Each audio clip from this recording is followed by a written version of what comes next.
On this episode, I do my first video call with Lisa Stone.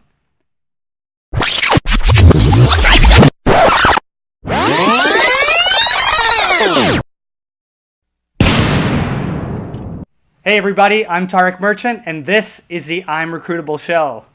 I'm joined today with Lisa Stone from Parenting Aces.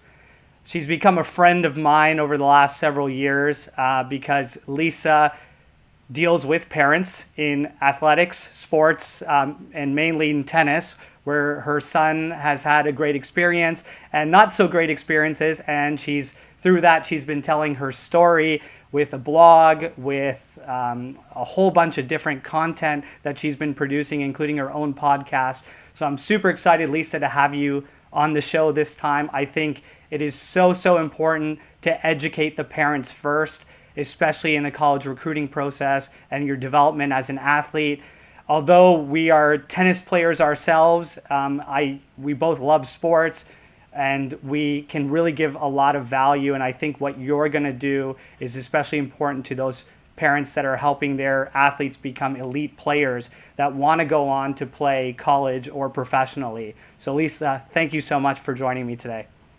Thanks for having me, Tarek. It's fun. I know. Fun to be on the other side. Exactly. And you know what's cool is that I've been doing, a few of these now, but they've been all in person. And so as you know, in the sports industry, everybody, including college coaches, is always on the move. We're always out there, whether it's scouting, recruiting, coaching, going to events and reporting on those like you often do. This is a cool little start. I think I'm going to be doing this very often. So thanks for being the first to do it with us. Yeah, you're a guinea pig, right? That's right. But I think, I'm so looking forward to discussing these important topics with you about what the parent's role is in the process to help their athlete become the best player they can become, wherever that does take them. Because you and I both know that, you're not going to go into competitive sports. You're not going to invest the time and money unless you want something out of it. And so wherever that leads you to, by the time you become, a senior in high school and then go to the college years, whether it is to join the pro tour, or whether it is to play in a college or a club team, that there is an opportunity for each player and their families to have success, right? So Absolutely. Before we get started with that, I want to start off by asking you to give a couple minutes about your background as a parent and where you started with your kids and where you are today. Well, I played tennis my whole childhood. I come from a tennis family. My dad still plays. I shouldn't use past tense. He's 80 years old. He still plays with the same guy. He's been playing since they were in the 11 and unders, which I know that sounds weird to say 11 and unders, but that's how it used to be. And they still play singles 2 or 3 days a week. It's crazy. So as soon as I was old enough to hold a racket, my dad stuck one in my hand and took me out to the courts. And I was an okay junior. I wasn't great by any stretch. I played USTA events just in my state, not even outside my state. I didn't even really play sectionally unless there was a sectional event that came to Louisiana where I grew up. And I played on my high school team. And then after that, I decided I was done. And I didn't pick up a tennis racket again for actually a really long time until my youngest child, my son, decided that he wanted to start playing tennis, and that's when I started playing again, and now I play all the time. Lots of league tennis and craziness in Atlanta. We have a reputation here with our women's league tennis, but it's all fun and games, and we have a great time out there. Isn't Georgia also the biggest state in regards to members, USTA members? There's a lot of leagues out there, right, for adults as well, more than most states? Yeah, it's actually ALTA, the Atlanta Lawn Tennis Association, Okay. is the largest league in the United States. So it's not USTA, it's ALTA. Oh, okay. Which is a whole separate My thing. mistake. But Yeah. I always heard about that Georgia was sort of the mecca for especially interleague play and women's tennis. Yes. So that's awesome. And so where did this obviously you have this love for tennis and you're continuing to play. Tennis is a sport that you can play all your life. And Sure. so where did that bring you with your kids, especially your son and his tennis? So I have three children. I have two daughters and a son. All three of them were offered tennis lessons as young children because we wanted to expose them to a variety of sports and activities as they were growing up.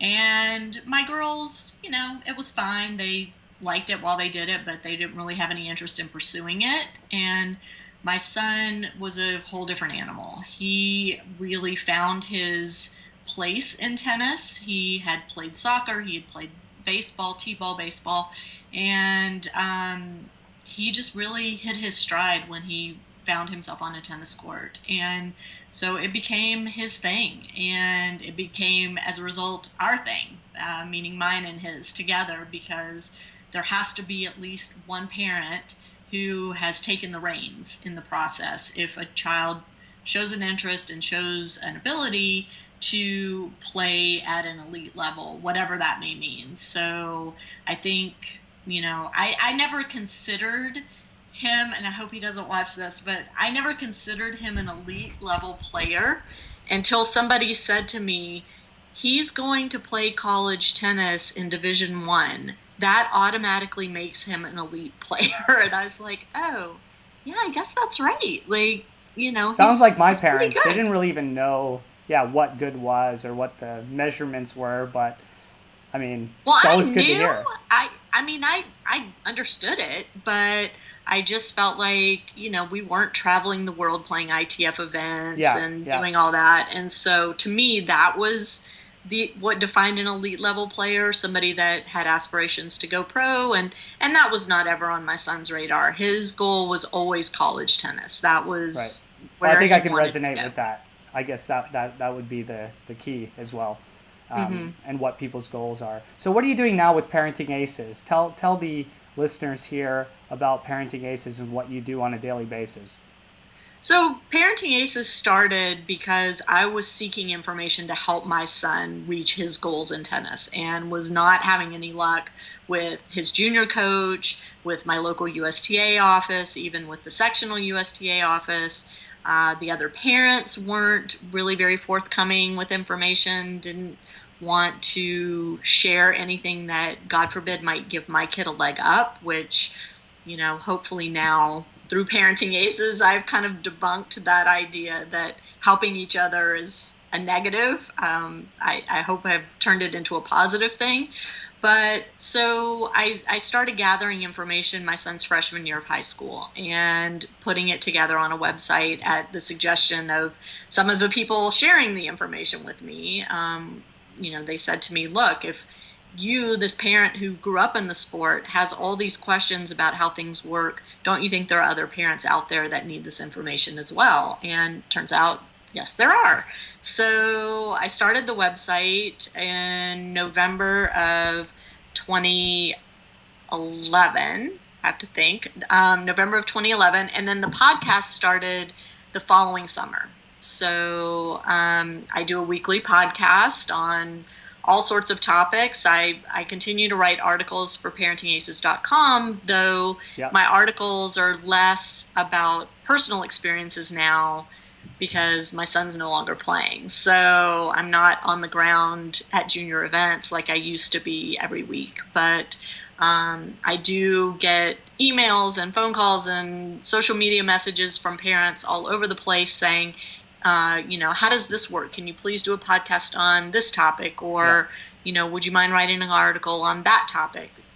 It's something we need information on and can't find it. So that's kind of where I see myself now, is a place where parents can come and say, hey, we need help.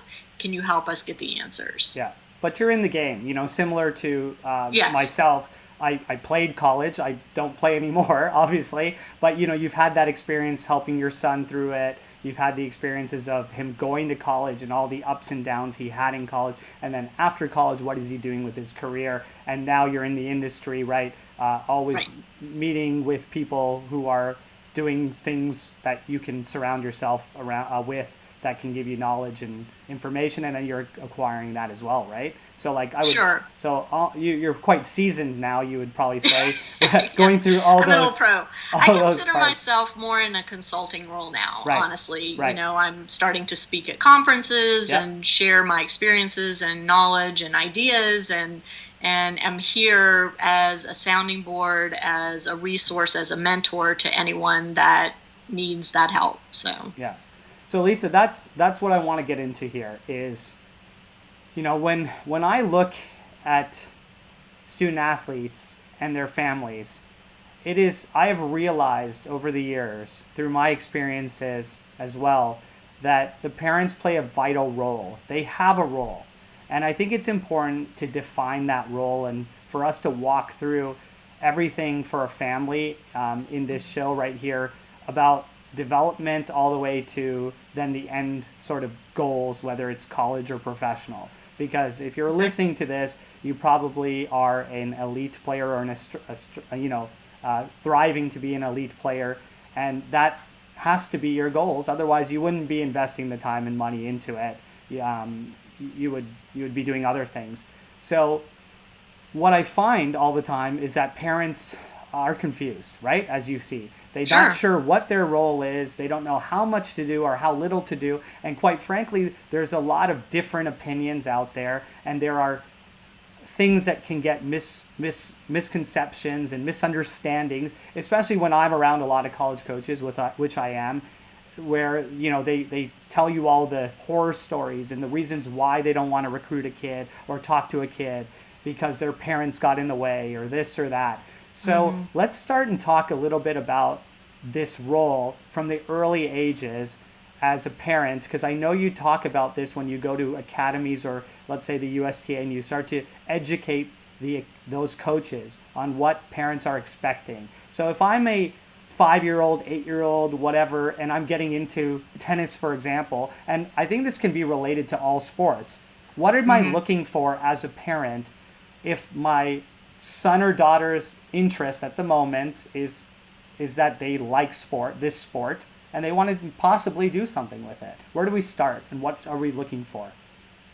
Well, I think the first thing is, especially for the little ones, a 5-year-old, for example, fun is the key, right? Right. If your child isn't having fun, then you need to find something else to do. And I think what's happened in youth sports in the US, and I suspect it's happening in other countries around the world too, just based on conversations I've had, is the adults get in the way. We tend to impose ourselves, not just the parents, but the coaches as well. Everything's so organized now. It used to be, and you're a lot younger than I am, but when I was a kid, the kids were left to figure out how to organize and get a team together, get a game together, get a match together.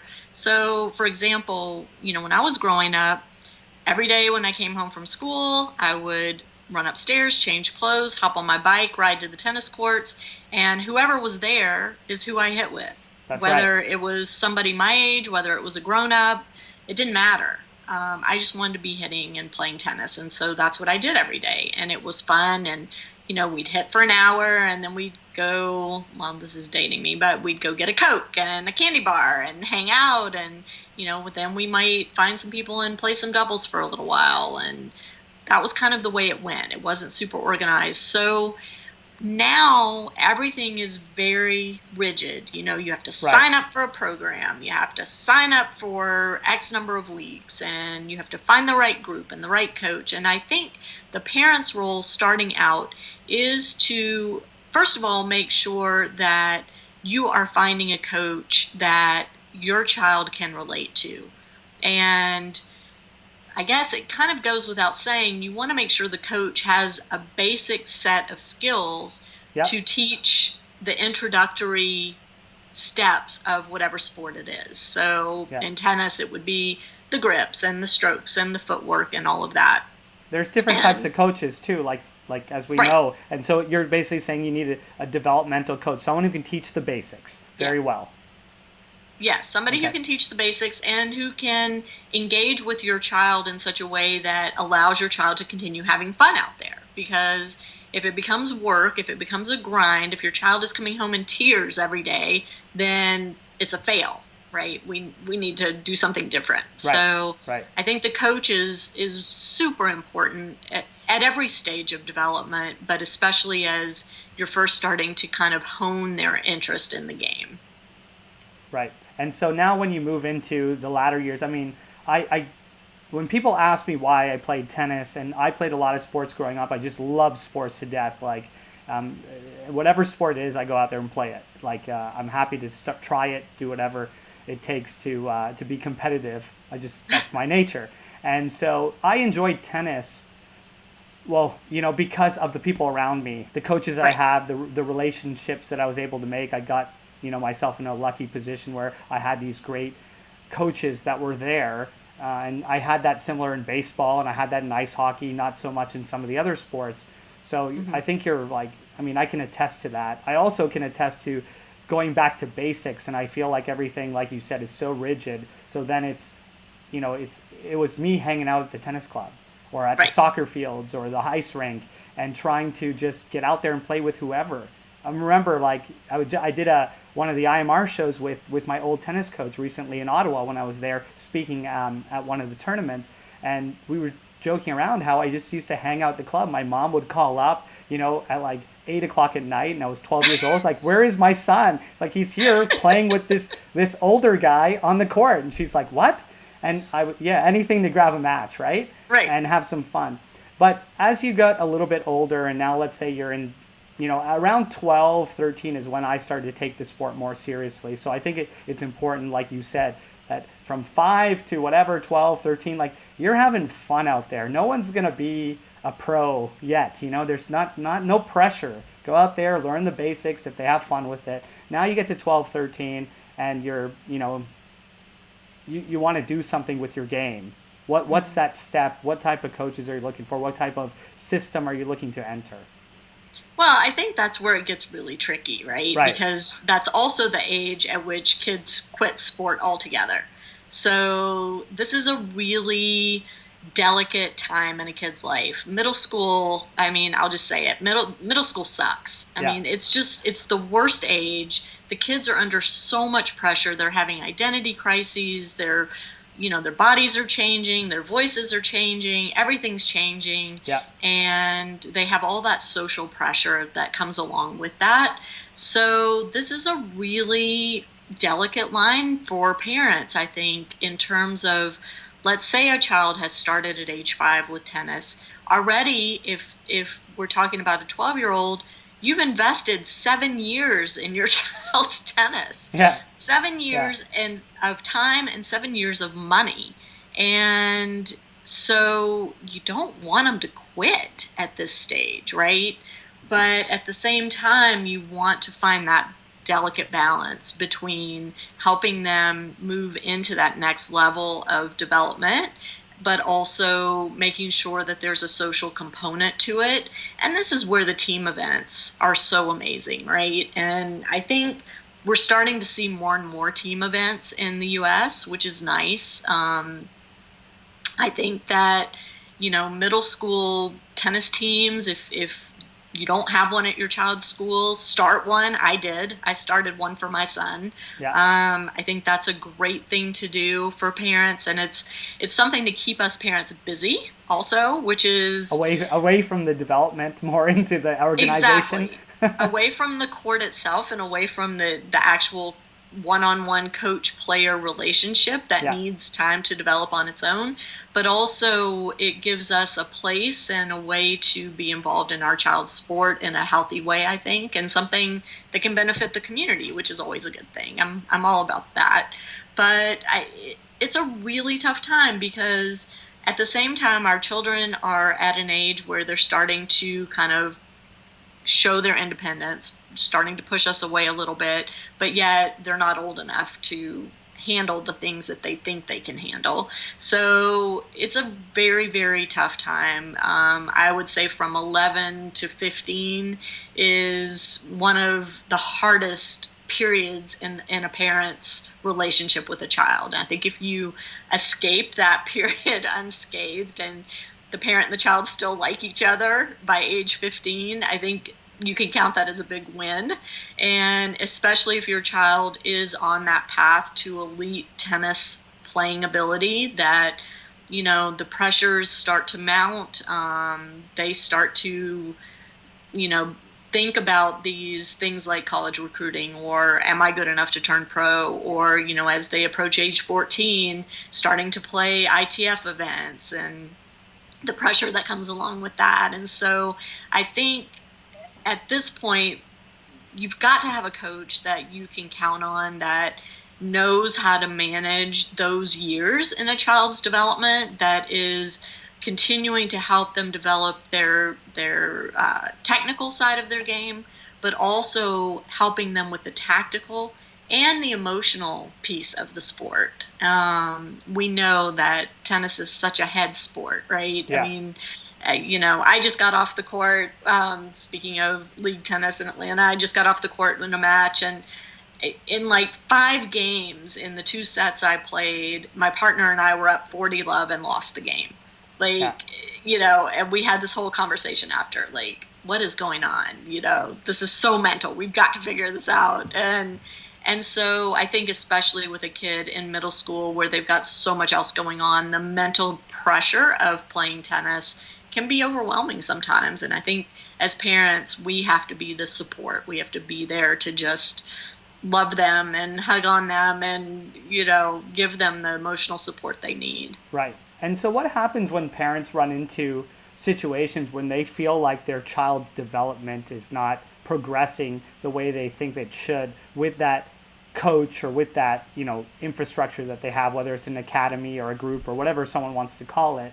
How do they, I think it's the parent's role to manage it. Often I'll come across parents who will complain to me. I've been paying for so many years to this coach and they haven't done shit. And it's like, right.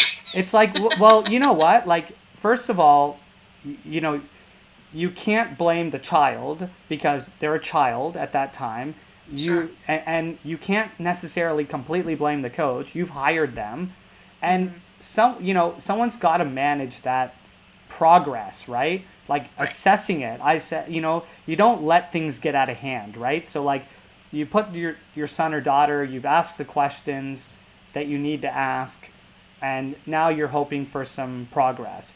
So after 3 months or every quarter, are you not evaluating, like what things are you working on? What, and this stuff doesn't take, in my opinion, someone who understands the game like inside out. That's why you have the coach, right? But you're sort of a higher level person just looking at it. And if you can assess, all right, has my son or daughter's rating improved in the last quarter? Why or why not? Have they learned some new, strokes or strategies at that point? Why or why not? Are they getting the hours they are? And what is my son or daughter telling me? What is the coach telling me?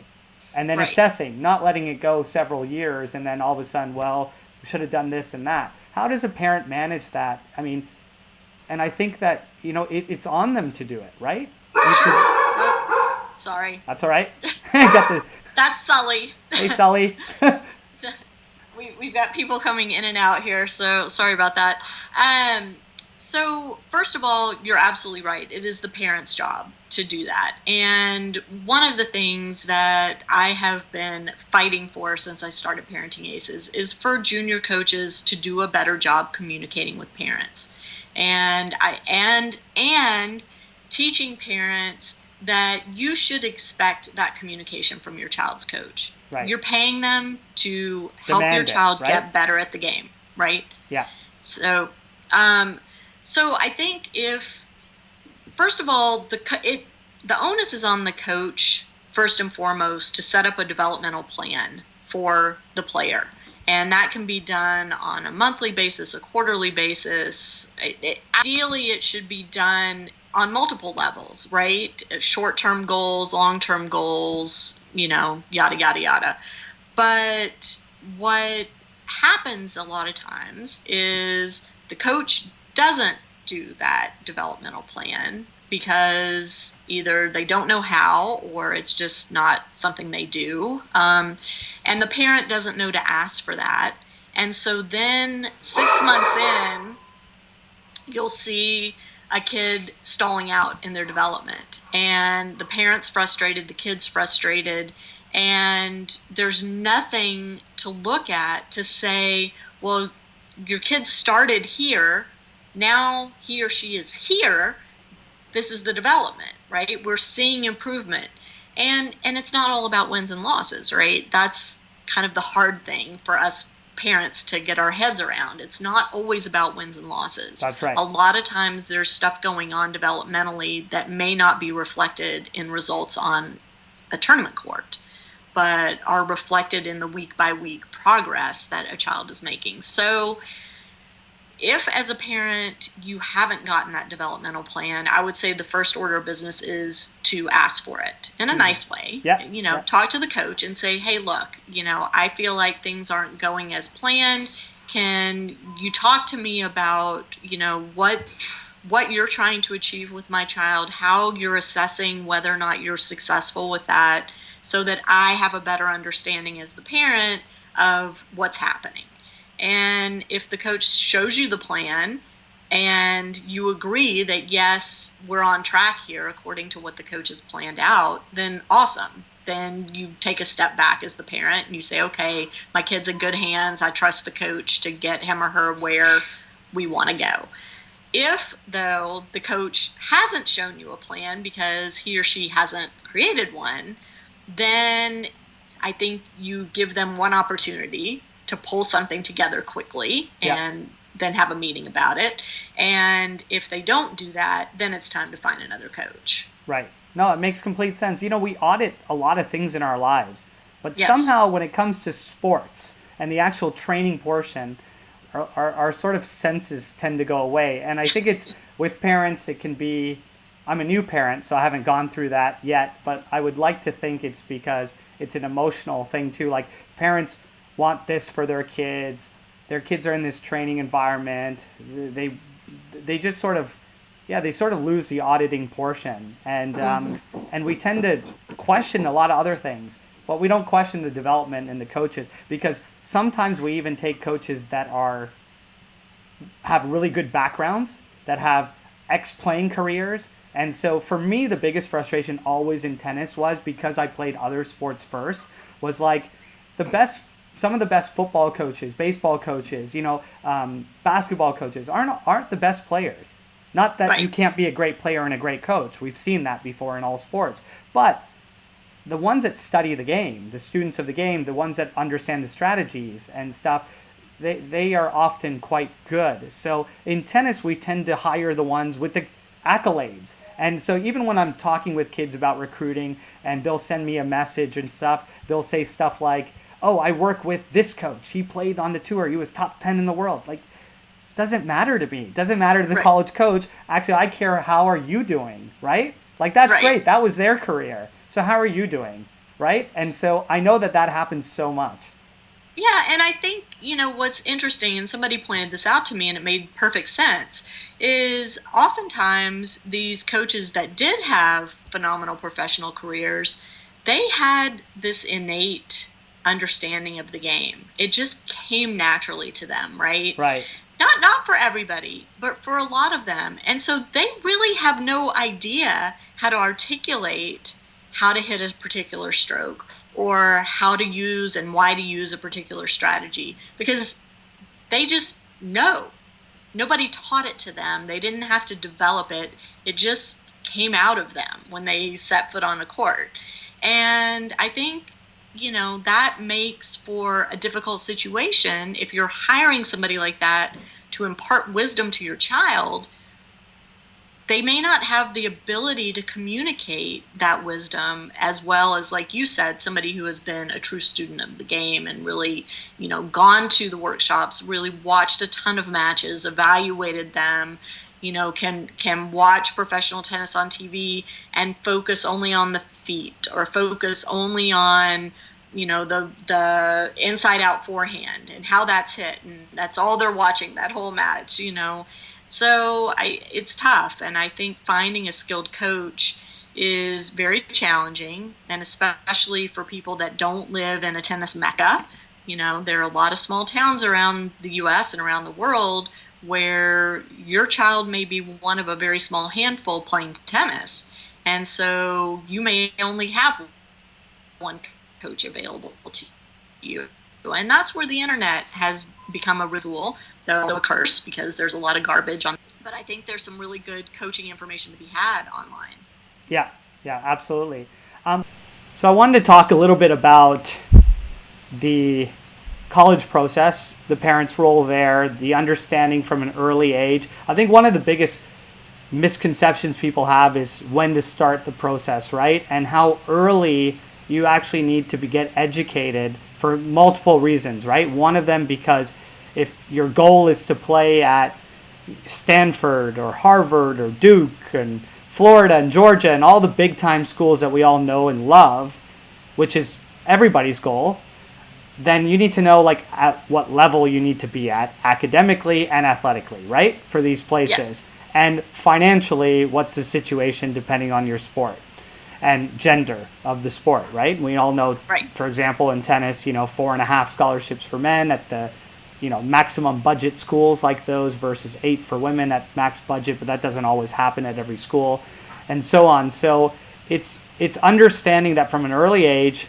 are you getting educated on what those requirements are, how many kids actually get to play at that level, and then what about all the other schools? What about the other 99% of schools that you probably will end up at versus the ones that you're striving for? Like everybody wants to be number one in the world, right? Everybody wants to go to the biggest college if that's your aspiration, like your son's and mine. I didn't want to be professional. I wouldn't have never been one, but even if I wanted to, it wasn't my interest. Fair enough. But I did want to go to the best school I could. But sure. I realized later, because I didn't have this education, how good I needed to be academically to be at some of these schools, regardless of my tennis ability, even that. And so I see parents all the time getting involved in recruiting with their kids, and their kids getting involved in college recruiting in the beginning or summer of 11th grade, if that's the earliest they do. And most of them Yikes. Even waiting till senior, yeah, exactly, waiting till senior year. And so it's like, well, just because the communication happens a lot more, the visits will start going on. That's like the stuff that really turns it from, opportunity into an actual commitment. Doesn't mean that that's when you start it, right? And so right.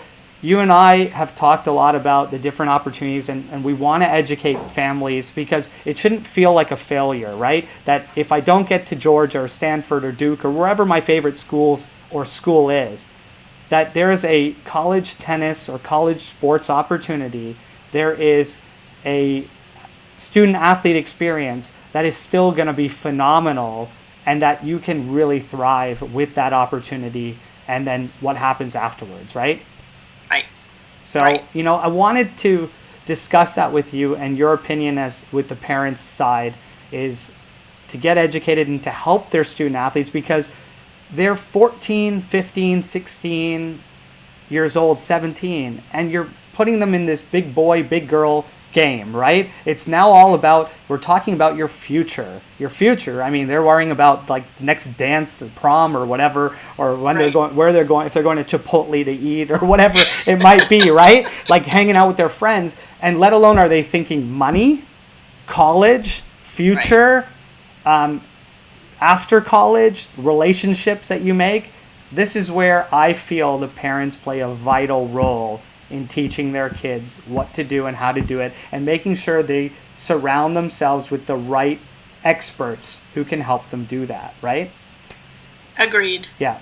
So what's your thoughts on that? I always say that, my method of teaching is you start in 8th grade, which is when, for example, our exposure camps start for a reason, so you can get integrated with coaches and understand, so that by 9th grade, you're able to set goals and say, all right, if I want to go to these set of schools, then these are the grades I need starting 9th grade and each year, and this is the tennis ability I need, and these are the finances we need. So we have 4 years now, or 3.5 years, however many years before you commit, to set this up and to understand. And that if that doesn't happen. Here is where I get to go, and it shouldn't be really in tiers. It should be meaning less successful. It should just be, here's all the options that I have.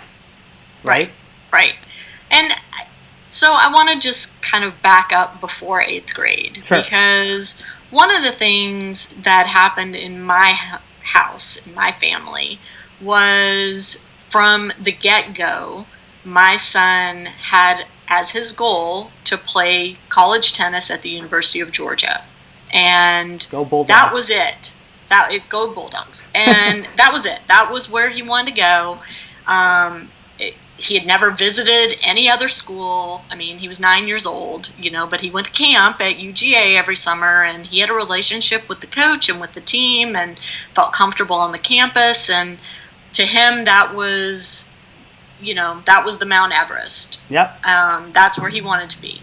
And all of the conversation from that point forward was about Division I. Whenever we talked about college tennis, whether it was him talking to me and my husband, whether it was him talking to his junior coach, whether he was talking to his peers, all of the conversation was Division I, Division I, Division I. I didn't know any different because I didn't play college athletics. My husband didn't play college athletics. We didn't really understand what Division I, Division II, Division III, what all that meant. We didn't know the difference in opportunity. We didn't know the difference in cost, scholarship availability, grades, all of that. We just didn't have that knowledge. And all we knew was Georgia was a Division I school. It was in the SEC. Therefore, that must be the awesome. Best, and that must be what we should go for. Which it is, right? It is pretty awesome. But it's very awesome. But the reality is, not everybody gets to that level. Just like it's awesome to be top 10 in the world, WTA or ATP player, or one of the best football players, or whatever it is, right? It's just, yeah. And so you can understand that. I can understand that. Like, for example, your son's goal was to be there. He went there, incredible facility, great coaches, great resources. And I don't think there's anything wrong with dreaming. But what was the reality then? Well, so the reality at 9, and even up until he was probably 15, 16, was there was no way he was going to be at the level that he was going to get recruited by UGA. And so I was really worried because I didn't want him to be disappointed. Yeah. But everybody kept saying, not everybody, there were some very wise people who continued to say to me, he's going to realize it on his own. Don't worry. Right. You don't have to be the one to pop that bubble for him. He's going to realize, he's going to see who's getting recruited, he's going to know his level compared to those people, and he's going to understand that that's not where he should be focusing his efforts. And that did happen. And I was very relieved that it happened. I was very relieved that nobody had to tell him, hey, you're not going to play at Georgia. You better start looking elsewhere. It just naturally started to happen for him. And so that's a message I want to really put out for parents, and I'm hoping the parents hear that. Do not be the one to burst your child's bubble. This is not your role as the parent. Your role is to be their cheerleader and to be their support, because they've got a lot of other people telling them they can't. You need to be always the one telling them they can. So I think it's really important for parents to understand that you have to be your child's cheerleader always, and that they are going to come to the realization on their own what is the best option for them, where they fit in terms of the college tennis experience. But another thing I want to say about that is I think it's very important for parents to start educating themselves early. Once your child says he or she is interested in playing in college, start to educate yourself on the different divisions and what they mean, what schools are in the different divisions, what academic requirements there are based on, whether a school is Division I, II, III, NAIA, JUCO. Understand the financial commitment involved at each of those, because I really feel like I did my son a disservice by not exposing him to Division II and Division III when he was going through recruiting. Right. And I feel like Division II or III might have been a better fit for him had we known enough to really start looking at that, and we didn't. So, so I think that's an important piece of it. But so all that said, once your child is ready to start the recruiting process, I think parents have to be a guiding force for that, but the child has to really run with the whole recruiting aspect. What I mean by that is, you can say to your child, okay, you're in 8th grade now, you've said you want to play college tennis, let's start looking at the different schools and start making a list of some schools that interest you, whether it's because you've heard of them, you've seen them, they're in a part of the country that is exciting to you, but let's start writing a list and show your child how to start researching that. And that's one of the things I wanted to talk about today too, is the tools that are available out there for parents. And like tennisrecruiting.net is a great resource if you want to look at all the schools in Division III. You can do that on tennisrecruiting.net and just pull up that list, and it'll show you all the schools in Division III that have tennis programs. Yeah. And so I think that's a great place to start. Yeah. And what types of players they've been recruiting over the last several years? The historic ratings and rankings and stuff to see where you fit, right? Like, is this school that you like? Been recruiting 5-star kids historically, and then checking their level. I absolutely agree. It's what I love about tennis recruiting personally is just it's an online blog, resource, news for recruiting, right? Yeah. Like everything. You're hearing everything from commitments to kids' stories to events going on, and articles that people write, like myself and you, who write for them. And so it's great, right? Like, I mean, you can't beat it, really, for the news, the daily news. And I think if parents looked at that as one of their many resources, you're right.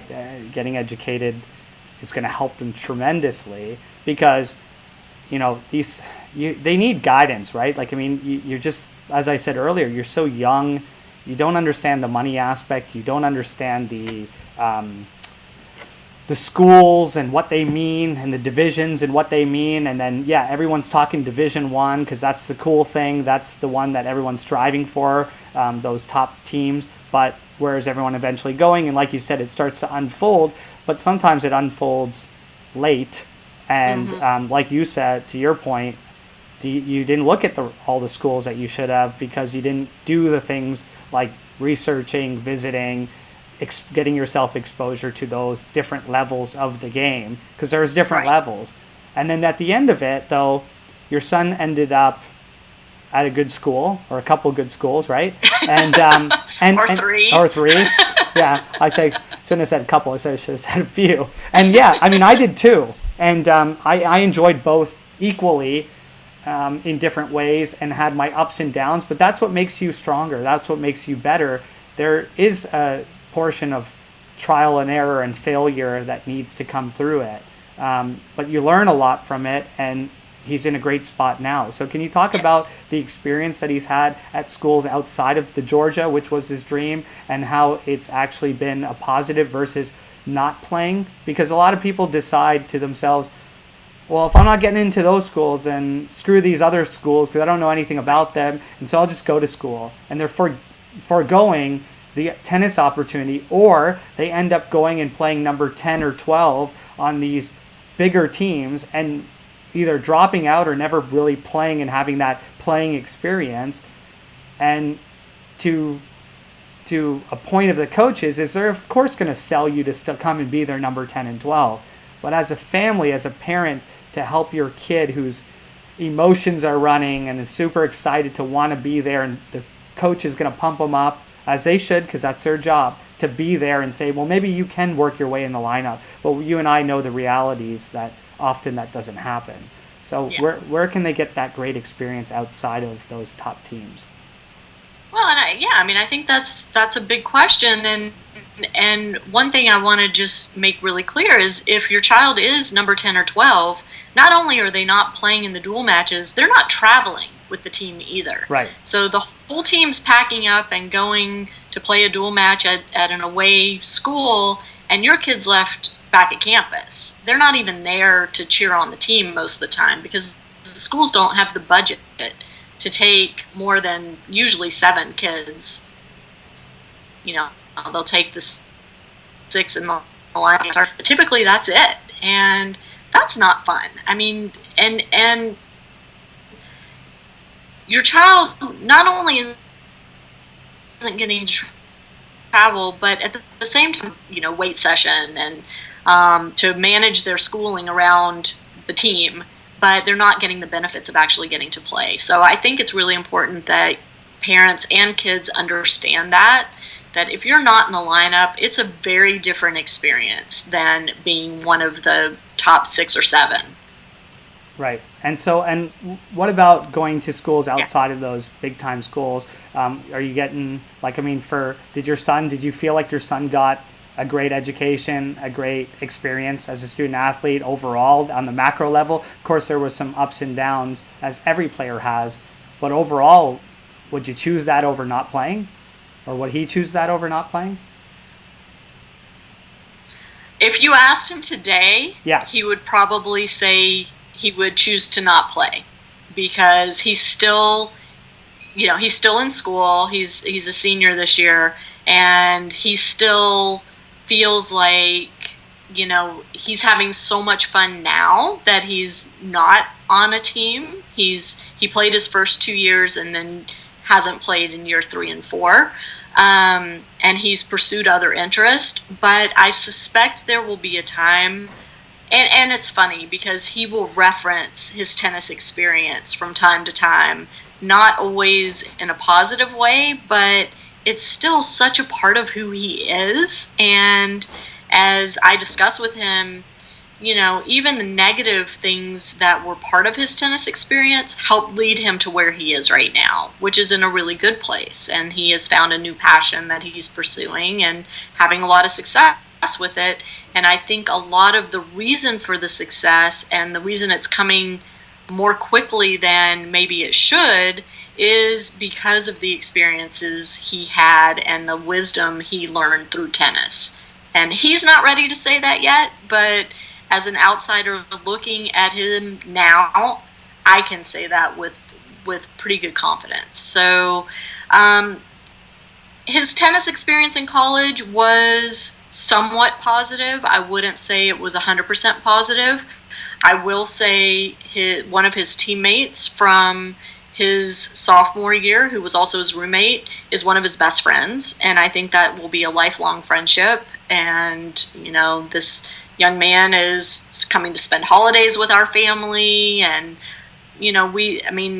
he's basically part of the family now, and they wouldn't have met if it weren't for the fact that they were both on the tennis team together. So I think my son is starting to understand some of those kinds of positive things that came out of his experience, but it's still too raw, I think, for him. Yeah.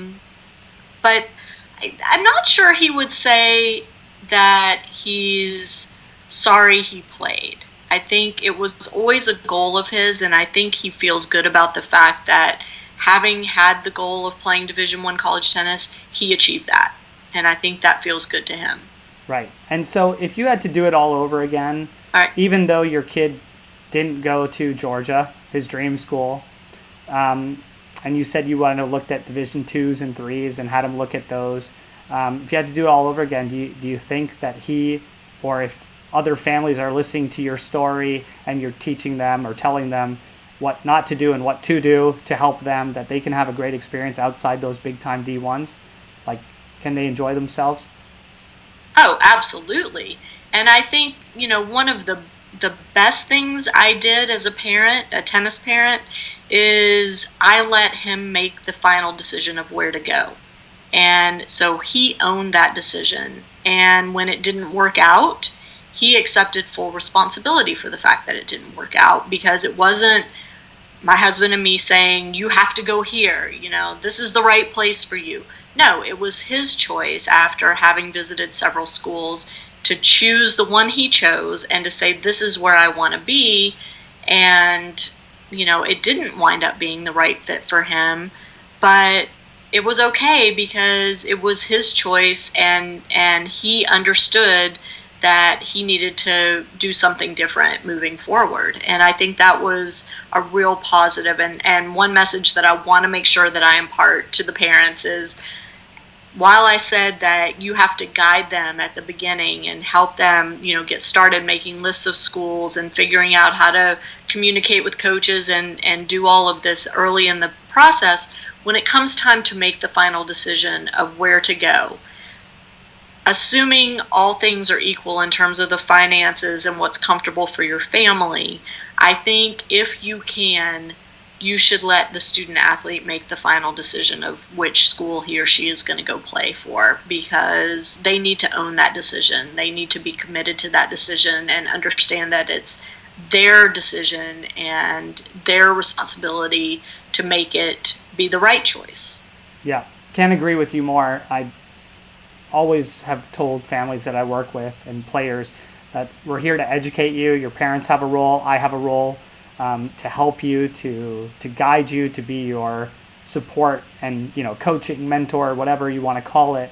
But ultimately, you make that decision, and you're going to be able to make that decision if you've owned the process as well, right, and you've educated yourself with the people to help you and support you, that then finally you do it. And it's not always going to be perfect, but you're going to get something out of it. And then, it's overall, I think majority of kids, if they do that properly, have a fantastic time, and something, like you said, that they'll look back on at some point and say, that was awesome. It took me a while. It took me until several years out of college that I realized how great it was. And I think every year now that I grow even older and I have a child of my own and a family, that I appreciate it even more. So I know that will happen. And then you start to realize the connections too that you make. Right. It is where I am today. It is the people you meet. Like you said, your son who met his best friend in college. It's happened to me as well, and many, many players and athletes. It's that tight-knit group, right, that you get. Yes. I wanna also mention the part of scholarships and financial aid and stuff. So a lot of people don't think that outside those big D1 schools that there are opportunities for them, scholarship-wise, financial aid-wise. You had a message, I think, to tell the parents about that too. Yeah, definitely. And I fault our governing bodies for this, because I think our governing bodies really focused only on Division I and what's available at Division I. And I think they're doing a disservice, to the majority of the families out there, because as you said, 99% of the kids are gonna, if they choose to play college tennis, it's going to be outside of the top Division I schools. So Division II has scholarship money available. Division III does not have athletic scholarships, but my goodness, there are so many other opportunities to get scholarships based on academic success, based on ethnicity, based on religion. I mean, there are scholarships available for lefties. It's crazy how many scholarships are out there. And I urge families that if Division III feels like the right fit for your child, to start investigating the financial opportunities at Division III. JUCO and NAIA have money avavel too. And so, yeah. I said a lot, often a lot, yeah. Right. And and those who follow Parenting Aces on Facebook, I am constantly posting messages from college coaches who say, I have X number of scholarships available. I need players. If you're interested in coming to my school, we've got a full ride available for you. Just contact us. So there are many, many, many schools out there who would love to have your child show an interest in them and come and visit and, have a conversation with the coach and find out what opportunities are available. And they aren't always Division I. A lot of times they're Division II, they're NAIA or JUCO schools. But these experiences can be as positive, if not more so, because your child may be a bigger fish in a smaller pond. Yeah, no, I totally agree. Our platform has coaches on there every day trying to find players, and as long as we can understand that it's a good opportunity, that it's something to look at, and if you get educated, as we said earlier, or early in the process, you will entertain those and realize that they can be great options for you. With, yeah, if you need money, there's money. If you go D3, if you start early enough, you can find other opportunities and financial savings. So I don't think that there's any reason not to start early, right? I can't think of one, unless No. as a parent especially, it's not easy, right? I mean, I've been in the business for almost 10 years and I'm still learning every day. I've definitely gotten a wealth of knowledge and expertise now doing it full, every day. But there's just so much in it. You can't possibly learn it all. So you have to And at the least rules get. continue to change, Yeah, right? I mean, the NCAA keeps changing the rules, so you have to keep up with what's going on, Yeah. and that's difficult. You got to be connected. Lisa, what's some final thoughts for me today that you can? What's your best piece, let's say, of advice after we talked here about development and college and getting what the parent's role should be? What is one thing that you feel like is the most important for these parents to really understand? I think the best piece of advice I can give is you may not see your child's appreciation for what you're doing while you're doing it, going through the junior development years and college recruiting. But I promise you there will come a day where your child will say thank you and will recognize what you've done with them and for them. And there's nothing like getting that phone call or that text or whatever it is. And I wrote an article about this recently, about a text I got from my son, and when he kind of had that aha moment of how important it was for him, now that he's not playing tennis, to have had that relationship with my husband and me coming through his tennis and the support that we gave him all those years, and what that means now as he's pursuing other interests and passions. So hang in there, parents. It does get easier. They grow up so fast. The junior development years, while it sounds like it's a long time, oh my gosh, it's, till they're 18, I promise you it goes by in a flash. And you're going to wake up one day and go, oh my God, my kid's going off to college. Where did the time go? And that sounds so cliche and all that, but it is so true. And so try to find a way to enjoy it. Even when your child's being a jerk, they've lost a match, they're not happy, they're taking it out on you as the parent. It's okay, just take a deep breath, and I promise you there will come a time where they will say thank you. Oh, it's awesome. It's good to hear, even for me. Yeah. As time flies by, when my kid, I remember he's just holding him, and now he's already 2. So I can only imagine what everyone else is going through. But that's a great piece of advice, Lisa. Thank you so much for all your knowledge and advice. Especially those parents really need to hear it, and I think even the athletes, you can, if you hear this, you can tell your parents, hey, listen up, like, I need your help.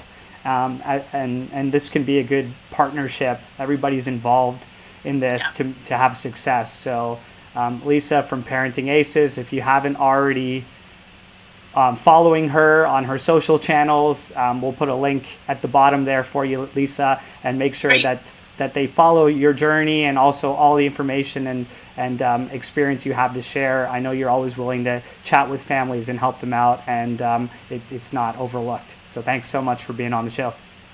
Thank you. It was fun. Awesome. Thanks.